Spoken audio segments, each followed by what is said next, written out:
मुंबईत झालेल्या मुसळधार पावसामुळे कुर्ला मार्केट परिसरात मोठ्या प्रमाणात पाणी साचले। रस्त्यावर पाणी साचल्याने वाहतूक संथ झाली, तर बाजारात आलेल्या नागरिक आणि व्यावसायिकांना मोठा त्रास सहन करावा लागला। अनेक ठिकाणी पावसाचं पाणी दुकानाबाहेर साचल्याने दैनंदिन व्यवहारावर परिणाम झाला।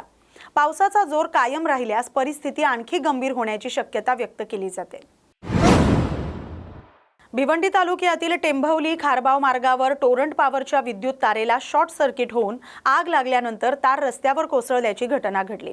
सकाळपासूनच सुरू असलेल्या मुसळधार पावसादरम्यान फिंगीरपाडा गावच्या हद्दीत ही घटना घडली। शॉर्ट सर्किटमुळे विद्युत तारेवर छोटे मोठे स्फोट होत अखेर तार रस्त्यावर पडली। पावसामुळे रस्त्यावर पाणी साचलं असल्याने विद्युत प्रवाह पाण्यात उतरण्याची भीती निर्माण झाली आणि काही काळ नागरिकांमध्ये घबराट पसरली।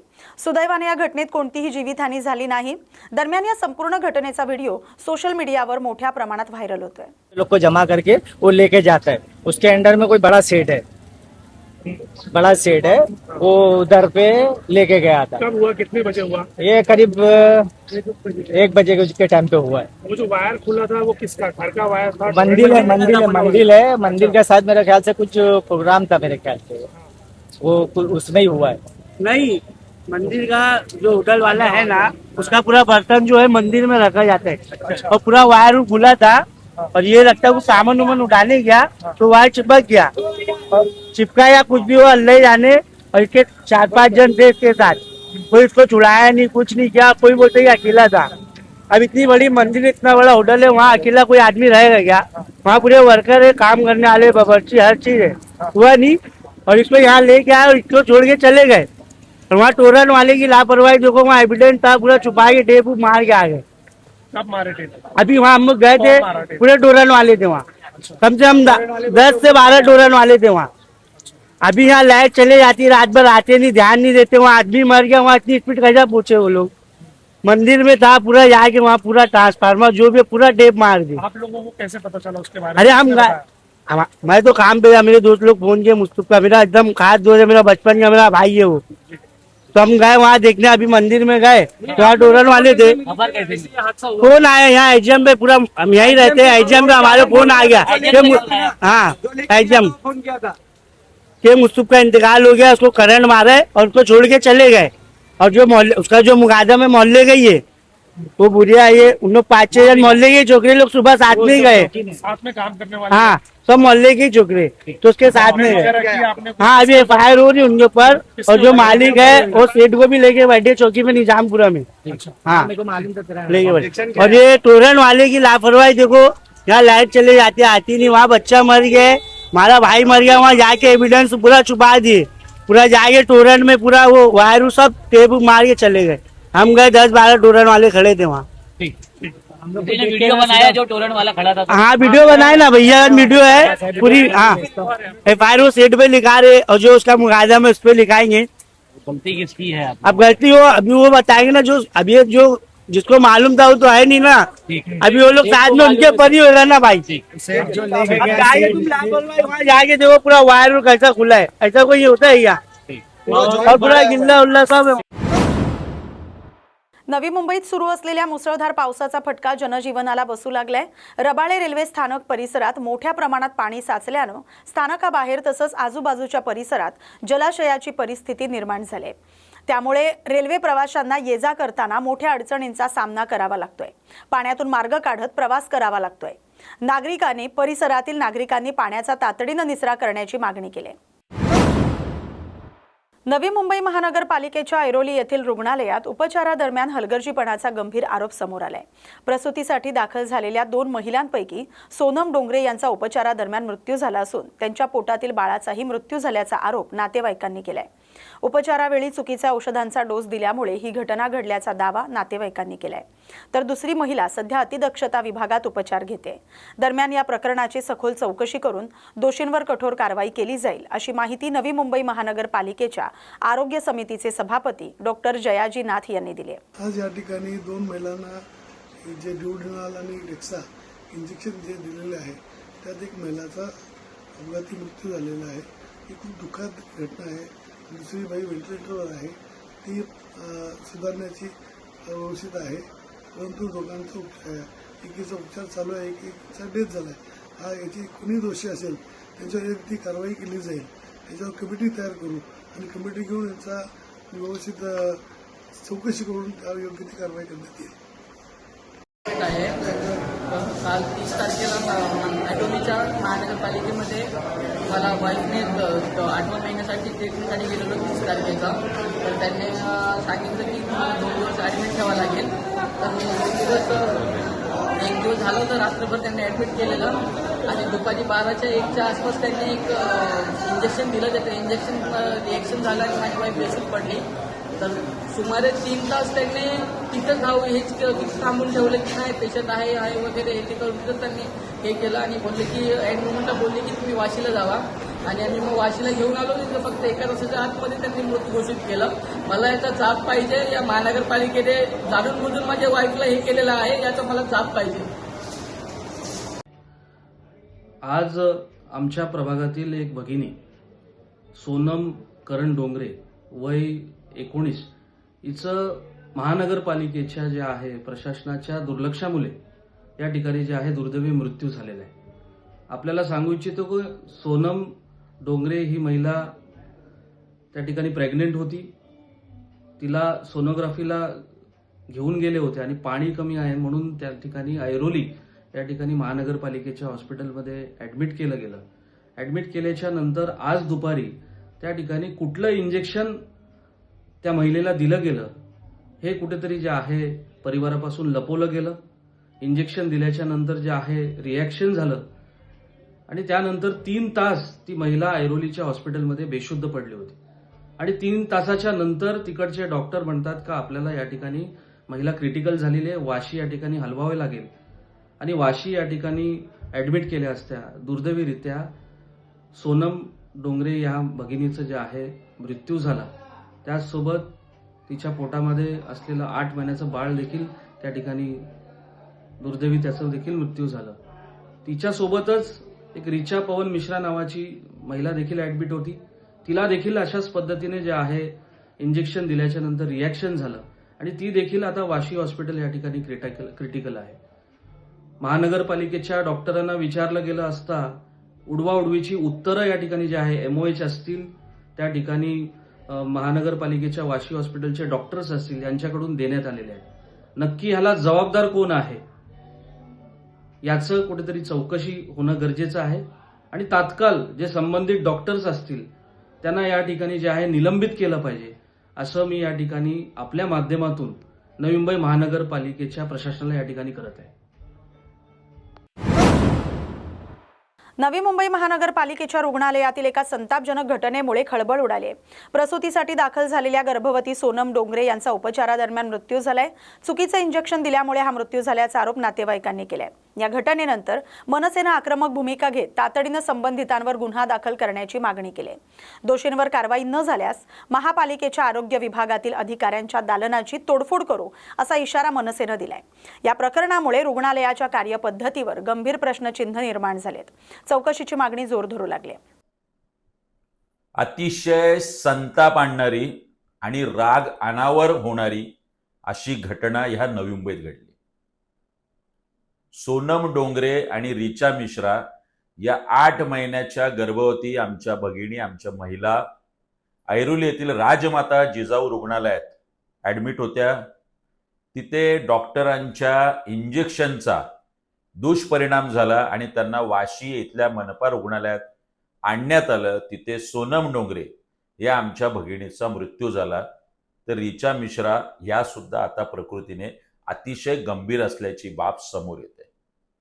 मोठ्या मोठ्या बाता मारून सुपर स्पेशालिटी सुविधा आम्ही नवी मुंबईकरांना देतोय असं सांगणारे गेली 25 वर्ष सत्तेत असणारे इथले निर्लज्ज सत्ताधारी याचं उत्तर देणार आहेत का? पालिका प्रशासनात आरोग्य विभागात असणारे आणि या महापालिकेचे आयुक्त याचं उत्तर देणार आहेत का? या दोनही घरांमध्ये आज अतिशय दुःखद वातावरण आहे. नवी मुंबईकर मायबाप या अशा सत्ताधाऱ्यांच्या पुढे आपण लोटांगण घालणार आहात की याचा जाब विचारणार? योग्य ती कारवाई झालीच पाहिजे आणि याला दोषी असणाऱ्यांवर गुन्हा तात्काळ नोंदवला गेला पाहिजे. अन्यथा आरोग्य विभागाच्या अधिकाऱ्यांच्या कॅबिनच्या काचा राहणार नाहीत हे मात्र नक्की. अंबरनाथमधील ओम खोरे मृत्यू प्रकरणानंतर परिसरात संतप्त वातावरण निर्माण झाले. पुतणीशी प्रेमसंबंध असल्याच्या संशयावरून झालेल्या मारहाणीत जखमी झालेल्या ओम खोरेचा उपचारादरम्यान मृत्यू झालाय आणि त्यानंतर पालेगावातील ग्रामस्थांनी भाजप नगरसेविका पूनम पाटील यांच्या कार्यालयाची तोडफोड केली. त्यानंतर शिवाजीनगर पोलीस ठाण्याला घेराव घालत सर्व आरोपींना तातडीनं अटक करण्याची मागणी केली. सर्व आरोपींना अटक न झाल्यास ओम खोरेचा मृतदेह थेट पोलीस ठाण्यात आणण्याचाही इशारा ग्रामस्थांनी दिलाय. दरम्यान पोलिसांनी आतापर्यंत 5 आरोपींना अटक करून त्यांच्यावर हत्येचा गुन्हा दाखल केल्याची माहिती दिली आहे. उर्वरित संशयितांनाही लवकरच अटक करण्यात येईल असं आश्वासन दिले. 11:30च्या दरम्यान आम्ही घरात असताना आवाज यायला लागला. तर बघायला गेलो तर आवाज कसला येतो म्हणून बघण्यासाठी गेलो तर आवाज 60-70 पोरं एवढी आली होती. त्यांनी दगडफेक हत्यारं यांनी डायरेक्ट म्हणजे तोडफोड करायला लागली. काचा फोडल्या, ऑफिस फोडला. माझं एवढंच म्हणणं आहे, हा माझा पर्सनल ऑफिस नाही, हा बीजेपी कार्यालय आहे. हे असताना पण त्यांनी तोडफोड एवढी का केली आणि या प्रकरणामध्ये आमचा काही रोल नसताना त्यांनी आमच्यावर याचा हल्ला करण्याचं कारण काय? ही सगळे अज्ञात पोरं आहेत, ही माझ्या परिचयाचे नाहीत. पण आणि जेव्हा ते हल्ला होत होता, ही लोक दगड वगैरे मारत होती. माझे मोठे धीर रवी पाटील हे पळत पळत बंगल्यात गेले. बंगल्यात गेल्यानंतर त्यांच्या मागे पण त्यांनी दगड फेकले वगैरे, मारले म्हणजे विटा फेकल्या. आज जर त्यांच्या जीवाचं काही बरं वाईट झालं तर त्यांच्या जिम्मेदारी कोणी घेतली असती? माननीय मुख्यमंत्री साहेब, तुम्हाला माझी नम्रतेची विनंती आहे की बीजेपी कार्यालयात असताना सुद्धा त्यांनी ही आमच्या ऑफिसवर तोडफोड केली. माननीय मुख्यमंत्री साहेब यांना माझी नम्रतेची विनंती आहे की तुम्ही या प्रकरणाची सखोल चौकशी करावी. साधारणतः 23 तारखेला त्या मुलाला रात्री मारहाण झाली होती. त्याच्यानंतर त्याला केम हॉस्पिटलमध्ये दाखल केला. 24 तारखेला त्या आरोपींवरती गुन्हा दाखल केला. परंतु आतापर्यंत 5-7 दिवस झाले त्या आरोपींना अटक केलेली नव्हते. म्हणून थोडासा गावच्या लोकांचा आणि त्याच्या कुटुंबाचा राग होता, तो आपल्याला पाहायला मिळाला. परंतु काल पोलिसांनी तत्परतेने 2 आरोपींना ताब्यात घेतले आणि आज त्या मुलाचा मृत्यू झाला. मुलाचा मृत्यू झाल्यानंतर ग्रामस्थांची एकच मागणी आहे की बाबा या मुलाला मारहाण करण्यामध्ये जे कोणी आरोपी आहेत त्या आरोपींच्यावरती तुम्ही 302चा गुन्हा दाखल करा आणि त्यांना अटक करा. नाहीतर आम्ही सगळेजण त्या मुलाची बॉडी जी आहे ती पोलीस स्टेशनला आम्ही घेऊन येऊ आणि जोपर्यंत त्यांना अटक करत नाही, गुन्हा दाखल होत नाही, तोपर्यंत आम्ही त्या बॉडीचा अंत्यसंस्कार करणार नाही, अशी ही लोकांची, ग्रामस्थांची मागणी आहे. पालेगावामध्ये कुठल्याही प्रकारचा जातीवाद नाही. पालेगावात कुठल्याही प्रकारचं कोणाचं भांडण नाही. गावामध्ये शांती ही कायम ठेवण्यासाठी आमचा प्रयत्न असतो. परंतु या एका कुटुंबाने म्हणजे काही क्षुल्लक कारण असेल तर त्या क्षुल्लक कारणावरून त्या मुलाला बेदम मारहाण करून आणि त्या मुलाला मृत्यू होईपर्यंत आज त्याला त्यांनी मारहाण केलेली आहे. आणि म्हणून संपूर्ण गावचा जो आहे, जो आपण बघितलेला जो क्षोभ आहे, प्रक्षोभ, तर हा कुठंतरी मात्र त्याचा उद्रेक होऊ नये म्हणून त्याकरता मी पोलीस स्टेशनला आलेलो आहे आणि पोलिसांना तशी विनंती केलेली आहे की आपण याबाबत योग्य ती कारवाई कराल, अशी आम्हाला एक अपेक्षा आहे. शिवाजीनगर पोलीस स्टेशन अंतर्गत गेल्या 7-8 दिवसापूर्वी हा गुन्हा दाखल झाला होता. यामध्ये जीवे मारण्याचा प्रयत्न या सेक्शनखाली आम्ही गुन्हा दाखल केला होता. त्यामधील जो जखमी आहे त्याचा आज रोजी मृत्यू झाला. मृत्यू झाल्यानंतर तसं सेक्शन आम्ही त्यामध्ये त्याची वाढ केलेली आहे. 2 प्रमुख आरोपी जे आहेत त्यांना आपण अटक केली होती आणि इतर 3 आरोपी जे आहेत त्यांचं लोकेशन आम्हाला मिळत नसल्याने ते अरेस्ट करणं बाकी होतं. आज रोजी आम्ही 5 आरोपींना अटक केलेली आहे. या संदर्भाने पोलीस स्टेशनला माहिती घेण्यासाठी संबंधित जे गावकरी ते आले होते आणि त्यामध्ये संबंधित ज्या ऑफिसला त्यांनी दगड मारलेला आहे त्या दगड मारण्याच्या अनुषंगाने आपण अधिक खात्री केल्यानंतर त्यांनी 1-2 दगड तिथे येताना मारल्याचं निष्पन्न होत आहे. यात शिवाजीनगर पोलीस स्टेशन अंतर्गत वरिष्ठ पोलीस निरीक्षक जे आहेत ते या घटनेचा अधिकचा तपास जे आहे ते करत आहे. आमचं म्हणणं एवढंच आहे की जेवढे पण आम्ही नावं दिली आहेत पोलीस स्टेशनला, याच्या आधी पण आम्ही 7 नावं दिली होती. त्याच्यातून 2च आरोपी अटक केले होते. आज आत्ता जेव्हा त्या पोराचा मृत्यू झाला त्यानंतर 3 आरोपी अटक केले आणि आम्ही 2 आरोपींची अजून नावं सांगितली होती, त्यांना अजूनपर्यंत अटक केलेली नाही आहे. आणि ज्या लोकांनी या गुन्ह्यामध्ये मदत केली आहे त्या लोकांना पण पोलिसांनी अटक करायला पाहिजे, एवढंच आमचं म्हणणं आहे. आणि त्या मुलाला न्याय मिळाला पाहिजे. नेरुळ येथील LP पुलाखाली शॉर्ट सर्किटमुळे पसरलेल्या विजेच्या प्रवाहाच्या संपर्कात आल्यानं जखमी झालेल्या दोन्ही महाविद्यालयीन विद्यार्थिनींवर सध्या रुग्णालयात उपचार सुरू आहेत. खबरदारीचा उपाय म्हणून डॉक्टरांनी दोघींनाही 24 तास वैद्यकीय निरीक्षणाखाली ठेवण्याचा निर्णय घेतलाय. प्रकृतीत सुधारणा झाल्यानंतर त्यांना रुग्णालयातून घरी सोडण्यात येणार असल्याची माहिती देण्यात आली. दुर्घटनेच्या वेळी घटनास्थळी उपस्थित असलेल्या एका पादचाऱ्यानं प्रसंगावधान राखत दोन्ही विद्यार्थिनींना विजेच्या प्रवाहातून सुरक्षित बाहेर काढून तातडीनं रुग्णालयात दाखल केलं. दरम्यान नवी मुंबईच्या महापौर सुजाता पाटील यांनी रुग्णालयात भेट देऊन विद्यार्थिनींच्या प्रकृतीची विचारपूस केली. तसंच या संपूर्ण घटनेची सखोल चौकशी करून जबाबदारांवर योग्य ती कारवाई करण्याचे निर्देश संबंधित अधिकाऱ्यांना दिलेत. नक्कीच आज LP ब्रिज जवळ एक दुर्दैवी घटना घडली. 2 मुली कॉलेजवरून येताना त्यांना ओपन वायरीमुळे शॉक लागला. नशिबाने तिथं असलेले नागरिक सजग आणि सतर्क होते. त्यांनी वेळेवर त्यांना तिथून खेचून काढलं आणि तत्परतेने DY पाटील हॉस्पिटलला पोहोचवलं. खऱ्या अर्थाने अशा दुर्दैवी घटना नवी मुंबई सारख्या शहरामध्ये घडायला नाही पाहिजे. पण ते आता MSCBची किंवा कुठल्या प्राधिकरणाच्या माध्यमातून ते घडलेलं आहे चुकी ते अजून निष्पन्न झालेलं नाही आहे. ते शोधतायत तिकडे, कारण तिथं जवळच मोबाईल टॉवर आहे, तिथं वायरी पण भरपूर आहे. तर त्यांचं काम सुरू आहे की कोणाचं ते कनेक्शन ओपन आहे. नक्कीच ह्या संदर्भात जे कोणी दोषी असतील त्यांच्यावर तत्काळ कारवाई करण्याचे मी आदेश दिलेले आहेत. अशा लोकांवर गुन्हे दाखल केले जायला पाहिजेत, कारण अशा पद्धतीच्या घटना पुन्हा घडायला आज त्या मुलींचं सुदैव म्हणावं लागेल की त्यांना शॉक लागलं पण त्या नशिबाने वाचल्या. त्यांना जास्त काही दुखापत झाली नाही.